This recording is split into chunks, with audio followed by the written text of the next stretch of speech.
Os caras pipocaram pra Noruega.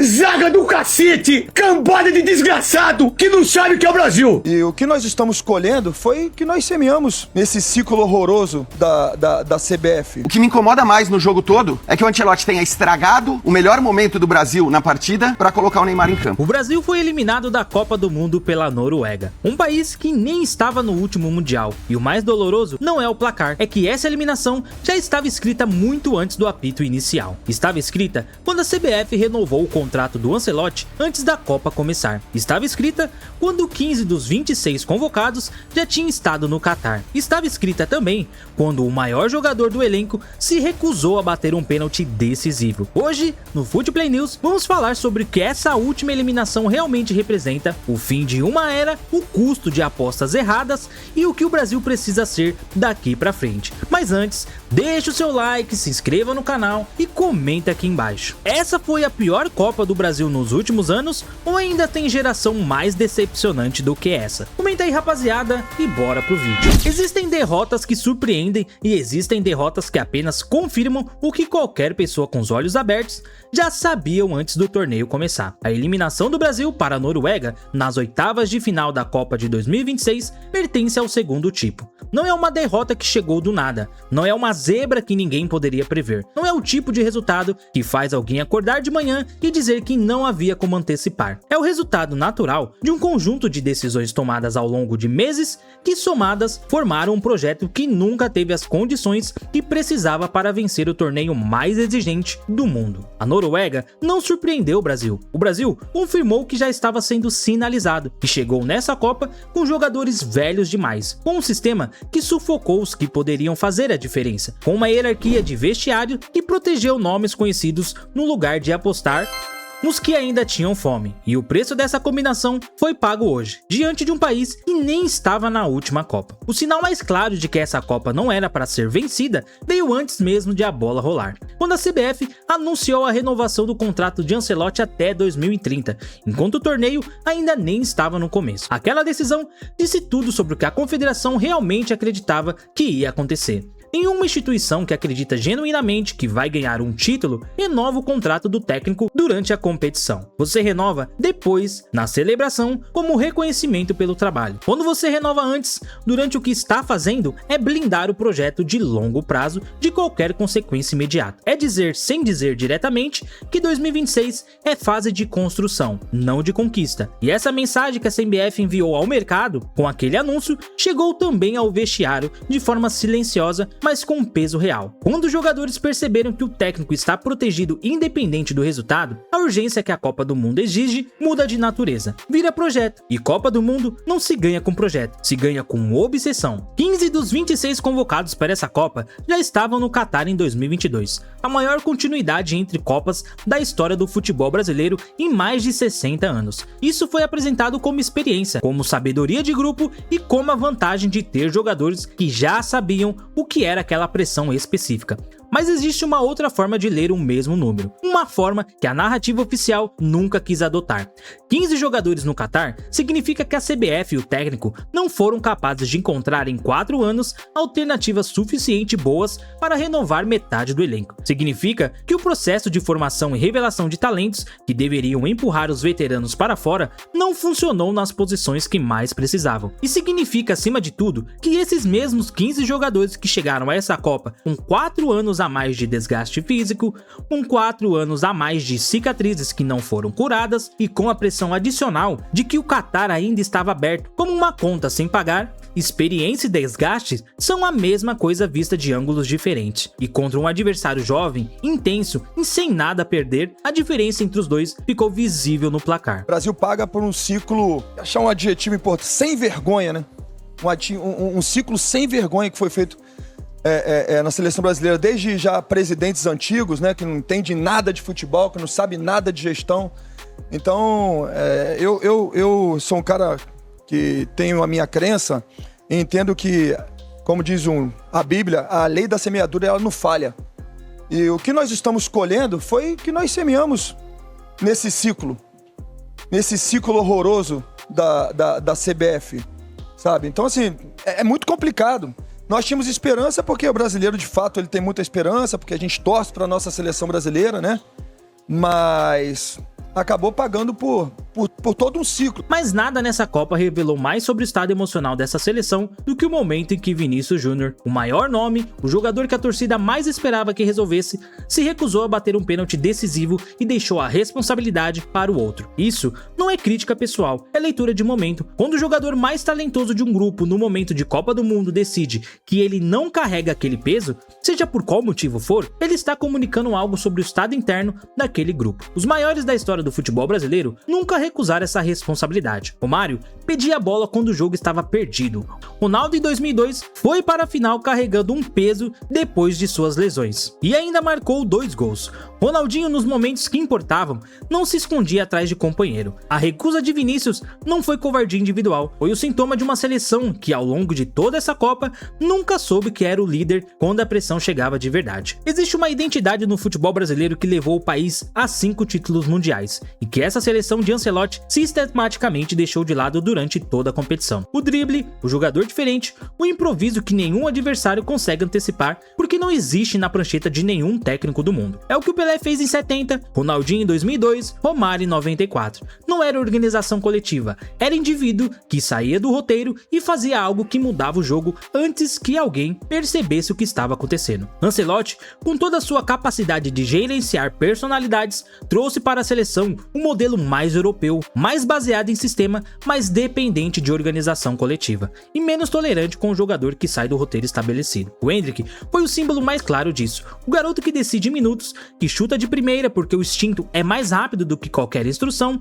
que provoca a defesa adversária de um jeito que nenhum outro atacante do elenco consegue, ficou no banco boa parte dessa Copa do Mundo, enquanto o Brasil tentava furar retrancas com jogadores comportados dentro do sistema. Domesticar o instinto brasileiro de jogador de futebol para construir algo mais parecido com o futebol europeu pode ser um objetivo válido no longo prazo. O custo de fazer isso numa Copa do Mundo foi uma eliminação nas oitavas de final. O Endrick merece um bloco específico nessa análise. 19 anos, praticamente uma Copa inteira no banco, índice de gols por minutos que justificaria titularidade em qualquer critério puramente técnico e uma postura em coletiva que mostrou maturidade que jogadores com dobro de experiência raramente demonstram. Ele não reclamou em público, não deu entrevista forçando a própria entrada, não alimentou conflito com o técnico no microfone e absorveu tudo com uma serenidade que revelou muito mais sobre o que ele vai ser no futuro do que qualquer gol que ele poderia ter marcado nessa Copa. A injustiça de ter ficado no banco durante toda essa campanha vai ficar registrada, não como vitimização de um jovem, mas como evidência de um projeto que priorizou a hierarquia estabelecida acima do que o campo estava pedindo. O Brasil que vai disputar a Copa de 2030 vai ser muito diferente desse, e o Endrick vai estar no centro desse time, não como reserva esperando oportunidade, mas como jogador em torno de quem tudo é construído. O Brasil que esteve disponível para jogar nessa Copa não era apenas o que entrou em campo, era também o que ficou no banco esperando uma chance que chegava tarde demais. Nos últimos minutos de jogos já definidos, sem um contexto e qualquer jogador precisa para mostrar o real nível, esses garotos chegaram a uma Copa do Mundo como aprendizes, quando tinham condições de ser protagonistas. E é talvez a perda mais significante desse torneio, não a eliminação em si, mas o custo de oportunidade de não ter usado em uma Copa do Mundo para desenvolver a geração que vai precisar estar pronta daqui a 4 anos. O ciclo que termina aqui carrega nomes que fizeram história pelo futebol brasileiro, e isso precisa ser reconhecido com honestidade, sem que o reconhecimento sirva como defesa da forma como o ciclo terminou. Casemiro ganhou o Champions League, venceu clássicos impossíveis, foi durante anos um dos melhores volantes do mundo. Marquinhos liderou o PSG por uma década e representou o Brasil em mais Copas do que a maioria dos jogadores da história. Alisson revolucionou a posição de goleiro brasileiro. Neymar, com todos os problemas físicos dessa Copa e de todos os anos anteriores, ainda é o maior artilheiro da história da seleção com 80 gols. Esses jogadores merecem reconhecimento genuíno pelo que construíram individualmente, mas o ciclo coletivo deles pela seleção termina sem um único resultado que justifica toda a expectativa que foi depositada sobre esse grupo ao longo de quase uma década. E esse fato não muda porque as trajetórias individuais foram brilhantes. A Copa de 2022 no Catar, onde o Brasil caiu nas quartas de final para a Croácia nos pênaltis, depois de controlar a prorrogação, era ruim, doía, mas tinha uma narrativa de que era injustiça, de que o Brasil foi melhor ao longo do jogo e que a sorte decidiu que o futebol não conseguiu decidir. A Copa de 2026 não tem essa narrativa de consolo disponível.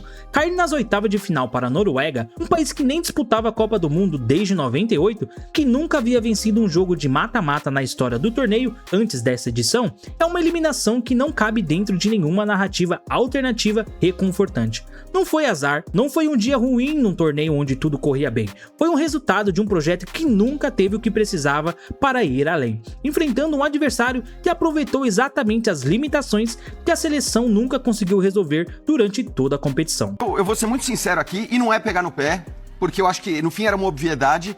O que me incomoda mais no jogo todo é que o Ancelotti tenha estragado o melhor momento do Brasil na partida para colocar o Neymar em campo.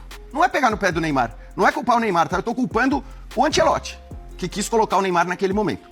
Porque na hora que ele coloca o Neymar em campo, ele tira o Endrick do meio e coloca o Endrick pra direita, e o Endrick tava levando perigo, perdeu o gol que não podia perder, mas o Endrick vai marcar na direita. Como bem disse o Birner, o Endrick nem marca bem na direita e é menos perigoso por ali.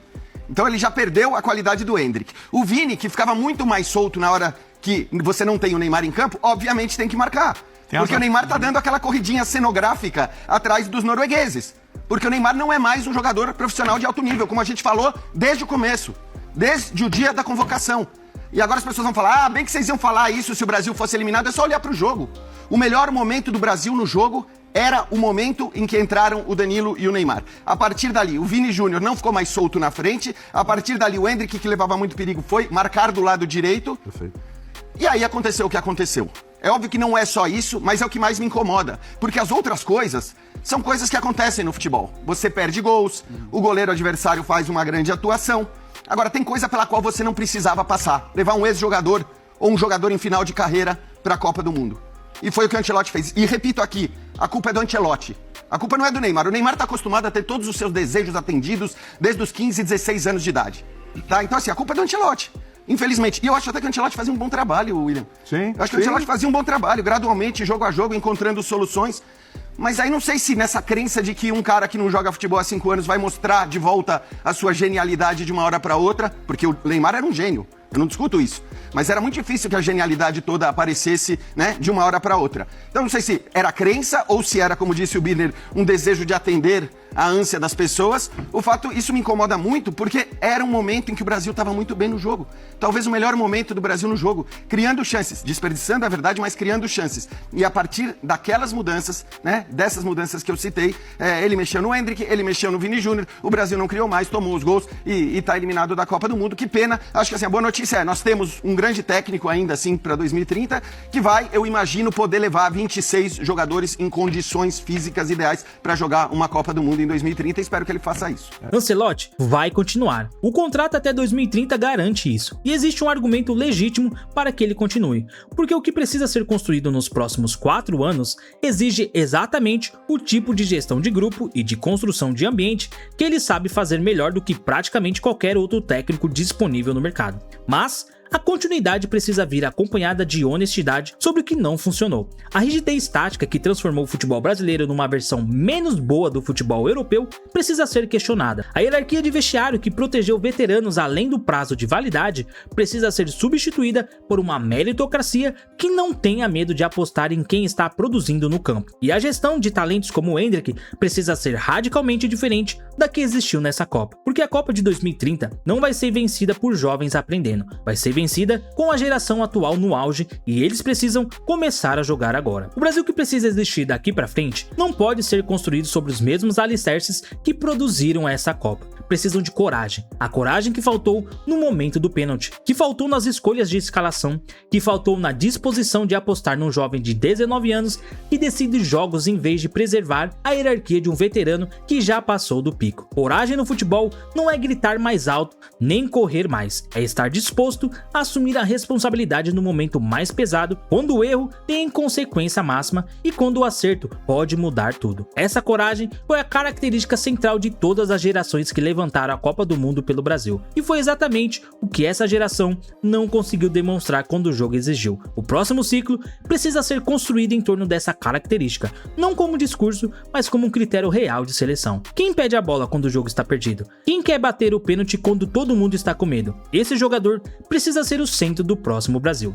Toda eliminação de Copa do Mundo tem dois significados simultâneos: o que ela encerra e o que ela abre. O que essa eliminação encerra é um ciclo longo de muita qualidade individual, mas pouco resultado coletivo, de jogadores que foram grandes pelo país, mas que juntos nunca conseguiram entregar o que a seleção mais precisava. Casemiro, Marquinhos, Neymar, Alisson, essa era deles na seleção acabou hoje. Não necessariamente a carreira de cada um, mas a Copa do Mundo como horizonte realista de conquista para esse grupo. O que essa eliminação abre é a pergunta mais importante do futebol brasileiro para os próximos anos. O Brasil vai ter coragem de ser o que sempre foi, ou vai continuar tentando ser uma versão inferior do futebol europeu? Endrick está esperando a resposta, Ryan também está esperando e o Luiz Henrique aguarda também. Toda uma geração que ficou no banco dessa Copa, aprendendo no lugar onde podia estar jogando, está esperando uma seleção que finalmente confie no que o futebol brasileiro sempre soube fazer melhor do que qualquer outro país no mundo: criar jogadores únicos e imprevisíveis que fazem coisas que nenhuma prancheta consegue ensinar. O Hexa vai ficar para 2030. O ciclo se encerrou e a pergunta que fica é sobre o que deu errado nessa Copa. É sobre o que o Brasil vai ter coragem de mudar para que a próxima seja diferente. Mas, na sua opinião, você acha que o Ancelotti deve continuar até 2030 ou essa eliminação muda tudo? E quem você quer ver liderando o Brasil na próxima Copa? Deixe o seu comentário aqui e não esquece de se inscrever no canal e deixar o seu like, beleza? Rapaziada, eu vou indo nessa e até o próximo vídeo.